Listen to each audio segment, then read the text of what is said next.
Ngayong oras po ito ay magsusukat po kami ng damit para sa kanya, at sa kanya. Kasi po, bilin po ng sponsor, nabigyan po muna sila ng damit, especially po si Antoken, at si Willab, at si Tano. Kaya, umpisa na po natin para po sila magkaroon po ng damit, no?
Harap kayo ditong tatlo. May sasabihin ako sa inyo.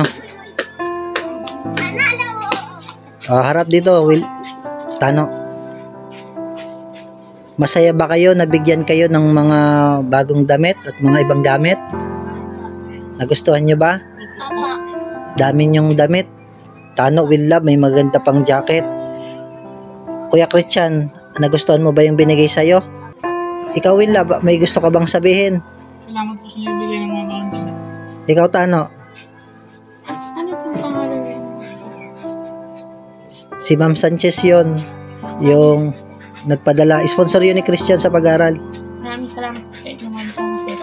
At nagkaroon na po ako ng bagong damit. Oo. Patuloy po ang pagpalala ng Panginoon. Ikaw, Antoken, anong gusto mong sabihin sa sponsor mo? Maraming salamat po sa inyo. Yung mga gamit ninyo na binigay, ha? Ingatan nyo yan, ha? Lalabahan nyo yan, ha? Ang dami niyan. Nasaan yung mga napili mong Tano, nasaan? Sa'yo, Willab. Thank you. Ayun, sa'yo, Kuya Christian. Dami, di ba? Sige.